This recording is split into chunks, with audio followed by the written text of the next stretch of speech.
continuing production of The Open Mind has been made possible by grants from Ann Olnick, Joan Gans Cooney, the Engelson Family Foundation, Alfred P. Sloan Foundation, the John S. and James L. Knight Foundation, Joanne and Kenneth Wellner Foundation, and from the corporate community, Mutual of America.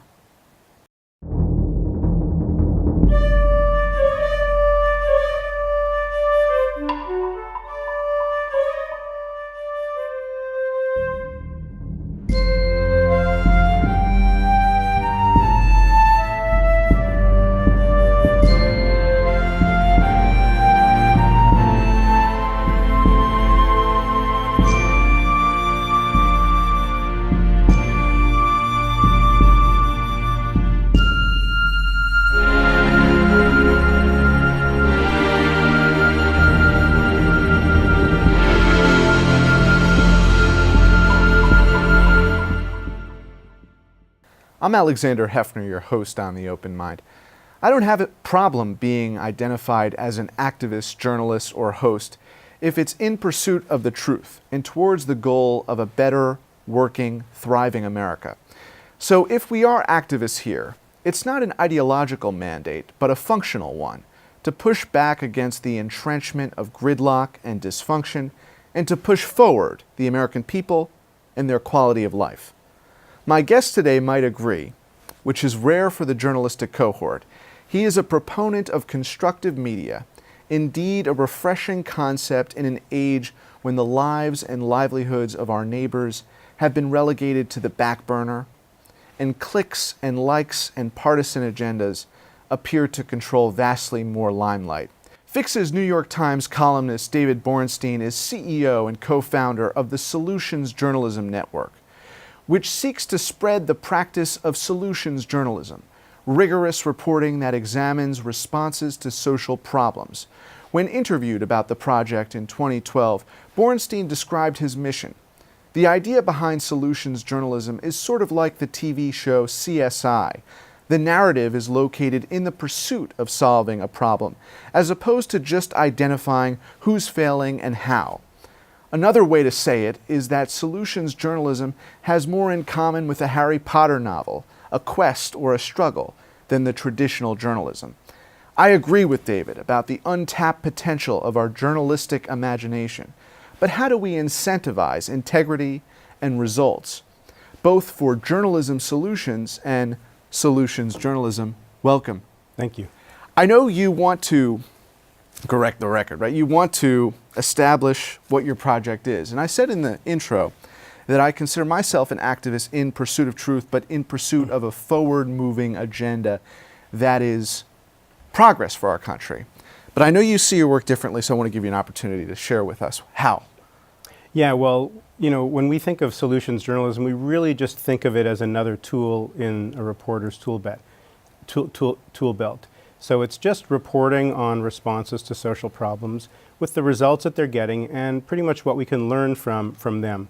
So we're pretty strong on the idea that we don't think journalists should advocate or try to pick winners or try to say this is the right solution. I mean, I myself have been writing about microfinance for 25 years. I wrote a book about Muhammad Yunus and the Grameen Bank in the mid-90s.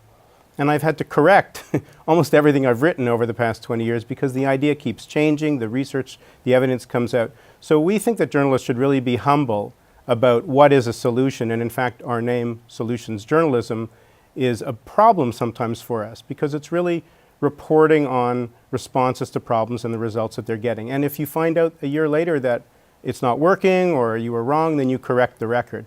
But not advocating or pushing forward any particular agenda. That's something we're pretty tough on. But if you look at the goal of the journalists, ultimately, reveal the truth. Beyond revealing the truth is the human and citizen impulse to want to correct the problem. Yeah, sure. And I know that you and your network believe that journalists are key in the ability of citizens, municipalities, and the federal government, and corporations too, to solve the problems. So how can journalists help? Well, we say cover the whole story. The biggest bias in journalism today isn't liberal or conservative. It's a bias towards the negative. It's if you know, we used to say the problems scream but the solutions whisper. If there's a school that has a bullying problem, it's a story. If there's a school that has ended its bullying problem or reduced it, it's not a story. So we're always looking at, you know, where's the dysfunction, where's the pathology. If a police department has reduced its excessive use of force or has done a diversity training and hasn't had a shooting in 3 years, there's no story. Journalism doesn't have a language to cover success. And so what ends up happening is we present a view of the world to people that's like it's like a picture of a landscape with all the trees airbrushed out of it and say this is reality. It's not reality. It's reality through the lens of the caricature that news presents the world as. So we say yes, truth. Truth means that you have to look at many sides, many aspects of the story. For any major problem in a country like the United States, there's many, many people working to respond to that problem and trying to solve it. Some of them are wasting their money and your time, and some of them are actually having success in moving the needle. Journalists rarely think that that's a story to cover, and they're often afraid to cover it because they think they'll get called advocates by reporting on something that's actually working. So it's professionally, my colleague Tina Rosenberg says, you know, to be excessively cynical in journalism is a misdemeanor, but to look naive is a felony. And that's one of the reasons why we don't have more of this kind of reporting, although we're seeing more of it now. Well, we want those who are dreamers to be journalists and not dreamers because they are fabricating stories or because they are inventing sources. We want them to be dreamers because they, in concert with communities, can help improve people's lives. And if that's calling me activist, I'm activist. But what's the word that you use with your board and with your network to connote this idea that journalists can be constructive forces in the creation of stories? Is it just that we're journalists? There has to be some new lexicon, because if we don't adopt it, I think we're going to be constantly mired in this question of that we're deliberating about right now. It's I don't know if we have a word for it. I think we just say it's just good journalism. It's telling the whole story. And we have little phrases like less tunnel and more light. What we're able to do is to show, because we've worked in our network now with more than 170 news organizations. And we've worked with really big ones, like we've had conversations with the BBC and major metro dailies and public radio stations across the United States, and also with local small news organizations in rural areas. And we've seen across the board, when people begin doing journalism that looks at what are the priorities in our community, are people aware of them? Are they outraged about the problems? And then, do they know what to do about it? Is there any sense of efficacy? Do they have any power or a sense of options about how the community could get better? Once they start doing journalism that answers all of those questions, and they start surfacing ideas for the community in a rigorous, thoughtful way, people engage around these stories. They spend more time with them. They want to come together to talk about them. You know, they actually they send letters of appreciation to editors and journalists saying, thank you for that story. It really covered the story in a more rounded way. So that's the potential. I think particularly today when, you know, so many people feel powerless and there's so much fatalism and apathy about democracy and the power that citizens can wield in terms of shaping democracy or shaping their institutions, you need to be able to show people, what does citizenship look like? Where is power happening? What does democracy in action actually look like when it's done well, not just when it's done poorly? Because we know what it looks like when it's done poorly. We hear that every day. So, David, you don't object to the notion of constructive journalism or the notion, to use your word, prioritizing journalists in the sense that they are not tunnel vision towards the darkness, but opening the light. To me, to report on solutions means that you want to be constructive about the state of and potential of humanity. Oh, absolutely.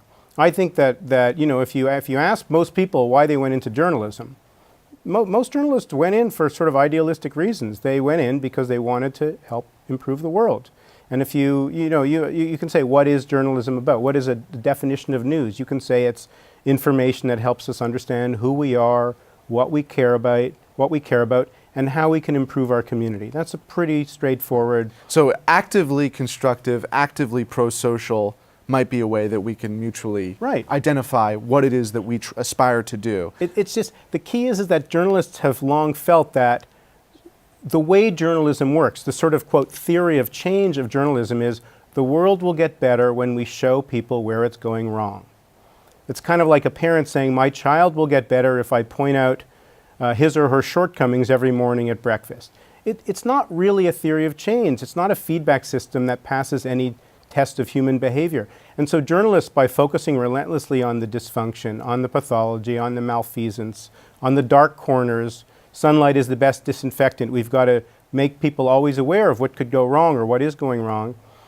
What they do is they feed into people's sense of fatalism. They begin to think that nothing will ever work, that the deck is fatally stacked. Now, the deck is stacked. I'm not denying that. But it's not, there are things that people can do and are doing all the time. And if we don't hear about them, they can't grow. So let's be specific. What are you building on in your pro-social solutions journalism of 2017 in this year now?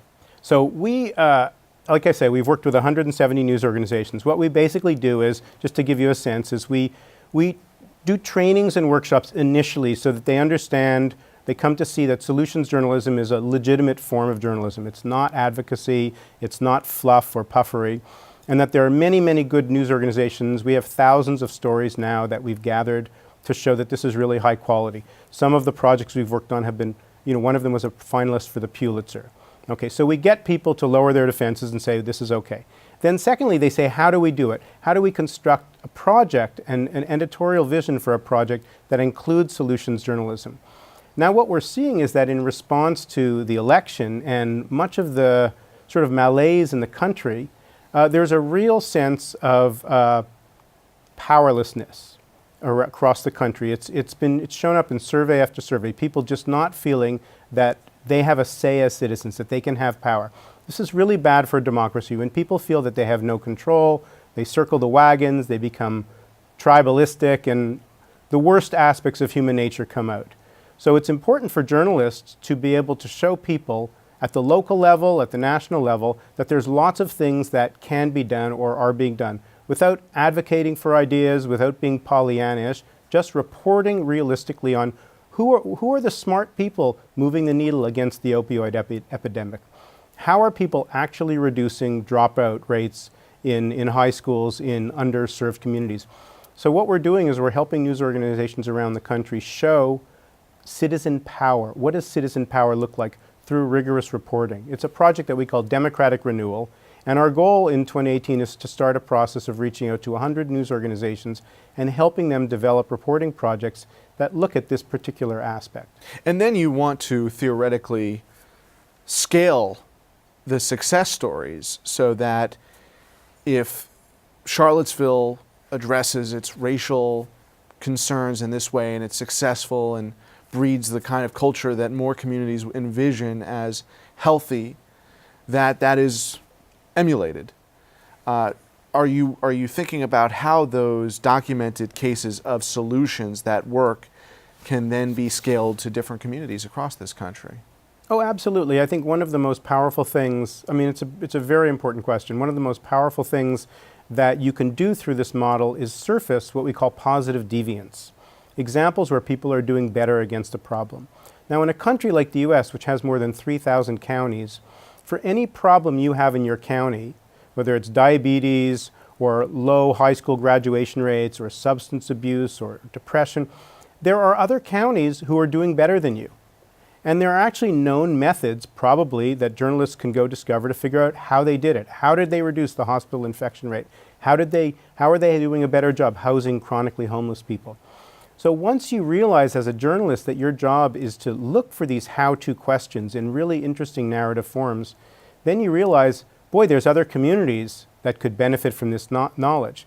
So the journalists are not just watchdogs, they become kind of like guide dogs, sniffing their way to something that's better, and then ultimately they become like bees. They need to sort of cross-pollinate the ideas. And that's hard for one journalist to do because you're covering your local hometown. But if you have a little bit of travel money, you might want to look at 4 or 5 other communities that have done smart things that your community could learn from. And what's interesting about solutions journalism is once news organizations start doing this, they start realizing that local coverage is not just what happens in my community. Local coverage becomes what happens in any community that my community stands to benefit from learning about. So they start bringing new ideas and insights into the community, and then the news organizations often host conversations about these ideas. What can we do about them? Do you like these ideas? It's not the job of the news organization to tell the community what to do, but it is a very helpful thing for a news organization to gather ideas and to show locals what their options are and what the costs are and what the evidence is associated with different ideas. That really brings fresh insight and a real sense of possibility into a community that is very often feeling just really kind of hopeless in some cases. For those citizens and journalists watching who are inspired by your message, are you archiving, preserving an inventory of these solutions so that independent of your network's collaboration, they can visit your website and see, look at all of these solutions that were reported on and the material benefit that these communities had? Is there such a resource that exists? I love you for asking that question. So this is one of our most exciting projects. We call it the Solution Story Tracker. It's sort of, maybe we need a better name. But what we've been able to do is gather, now I think currently 2,600 stories that have come either from our partners or things we've just found from other news organizations. And we tag them and map them. So you can type in opioids and find, I don't know, maybe close to 100 stories there that all look at communities that are doing something to respond to the opioid crisis that you can learn from. These are all solutions journalism. They're all vetted. We read them all. A couple of people read them all. Actually, we tag them. And now that that resource exists, we keep on adding to it. It's actually being used in universities as a teaching tool. So if you want to learn, if you have a course about public health, you might want to use the Solution Story Tracker to see what are some of the ideas emerging around the country to reduce hospital infections or respond to the opioid crisis or deal with another dimension of, say, diabetes or something. We're also seeing that journalism schools, we have programs, we have courses now emerging in about a dozen journalism schools. There's a center, there's even an endowed chair at Temple University called the Chair for Media, Cities, and Solutions. So we're seeing that these stories become part of the education in the field of journalism, and academics are actually putting together collections of these stories as curriculum and exchanging them with each other so that if you want to teach about a dimension of a problem, and this is really important because young people in universities, I've done this in universities, I've given talks where I say, I want you to make a list of, 5 social problems that you know about, and we can fill a whiteboard up with 100 problems in about a minute and a half. And then I say, what are some of the solutions that you hear about coming up? And in a class of 200 students, they sometimes can't even come up with a half a dozen solutions. They can come up with 100 problems. So people are over-informed about the world's pathologies and dramatically under-informed about what they can do about it. And this makes it more likely that they're going to focus on private things and less on the commons. And we want people to focus on the commons. We want them to care about the collective, not just the rosebush in their own backyard. And one might argue that's an activist notion or an advocacy insofar as the collective good is being challenged on a regular basis in society now. But I don't mean to belabor that. That's all nomenclature. I bless your heart and bless Tina's heart, your co-founder, for developing. Courtney Martin, our third co-founder, yeah. For developing this tool. It's why I asked you the question. To give you a lens into how I view this, on the other side of media, sure. You come from a print culture and I'm here on television. I think of solutions journalism as a journalist or a producer who can get a congressperson or a think tank officer in a room on a federal level to scale your idea of a solutions network ultimately to what seems unachievable today, which is that fractured politics of the United States of America, what President Obama talked about as blue states and red states, which has only been exacerbated, frankly, since he gave that speech in 2004. The point being that there is no incentive right now, frankly, for Maggie Haberman at the New York Times, just as much as a CNN producer, there's no incentive to have sources in stories that reflect the common good to which you allude in politics coverage, for instance. So when I say activist journalists or advocacy journalists, yes, I'm saying not the way that MSNBC and Fox News predominantly do it. I'm saying actively pro-social, in that when you interview folks for a story or when you develop a segment, the idea is you're bringing together voices who are going to ultimately wrestle and then rationalize and afford the American public an opportunity to listen to solutions and to play a role in the compromising that really is a requisite ingredient in any functioning republic. That's my perspective. Yeah. What say you? I think the problem you're identifying is a core one, and I think it is central to the way journalists approach their work and the way actually they feel that truth emerges. Journalists essentially think that truth emerges the way lawyers think it emerges, through a sort of a binary conflict, a for and against. And they're always looking to create, the first question my editor would ask me when I was, working at New York Newsday is, where's the conflict, right? That's what generates the story. And the conflict is always seen in this very, I would say, simplistic way as an argument, between opposing sides. There's another way of trying to get to truth, which is the way scientists approach it, which is to say, you have a theory, you try to apply that theory, you try to do something in the world, you try to make something happen or make something better.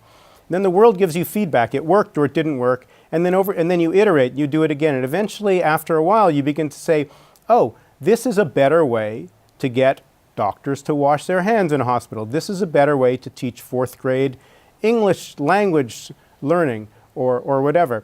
And you can approach truth through this iterative process of trial and error. The scientific method. The scientific method. I mean, now, when journalists write this way, it has to be operative.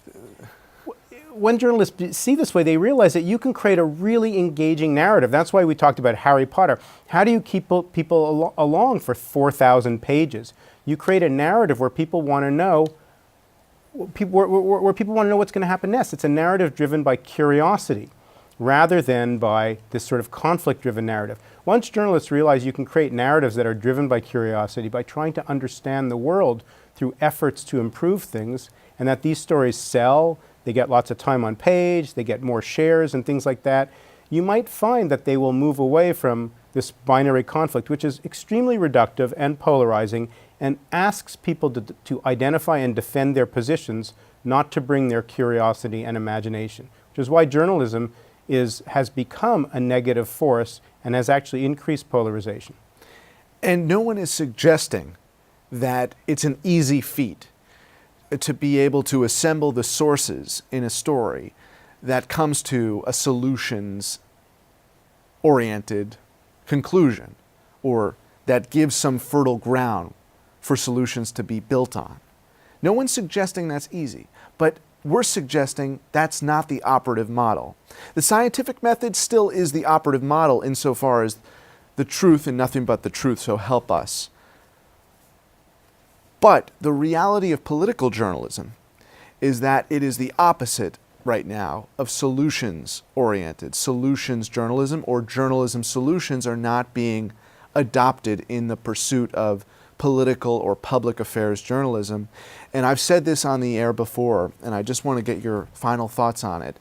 To me, the imagination point is critical because whenever there's deliberation on a serious issue, whether it's tax reform or healthcare, we live in a culture of celebrification where reality shows are the operating consciousness of the country. And so it would be heartening to see the public affairs journalists, those who are still there, adopting this reality show in pursuit of not only the truth, but in pursuit of the advancement of the collective. And so instead of the town hall debates with Bernie Sanders on one side and Ted Cruz on the other, that have no potential of having any solutions appeal or any pursuit of solutions, you should be getting together two legislators like John McCain or Patrick Leahy, but two senators who come from opposite parties to flesh out a series, in effect a reality show, days in their lives, to come ultimately to some agreement.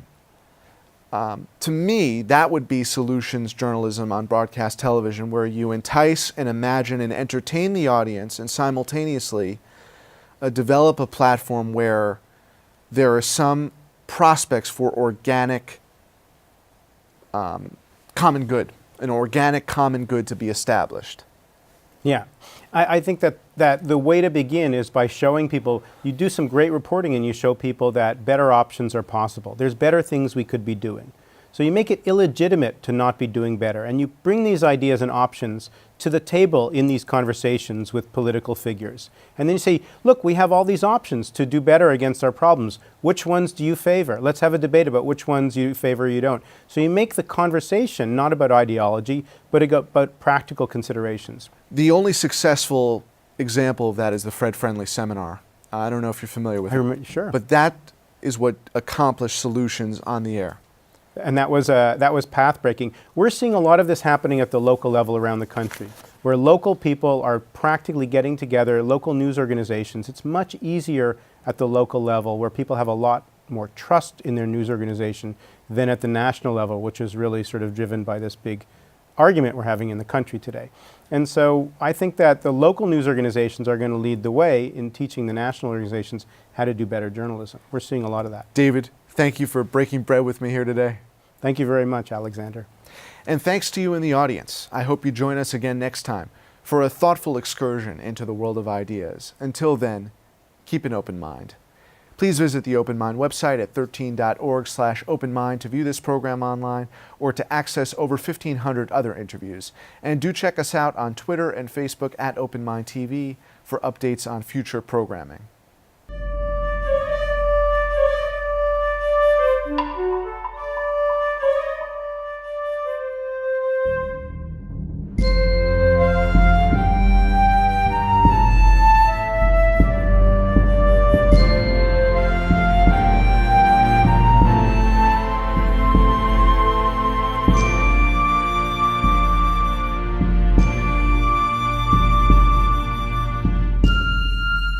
Continuing production of The Open Mind has been made possible by grants from Anne Olnick, Joan Gans CUNY, the Engelson Family Foundation, Alfred P. Sloan Foundation, the John S. and James L. Knight Foundation, Joanne and Kenneth Wellner Foundation, and to the corporate community Mutual of America.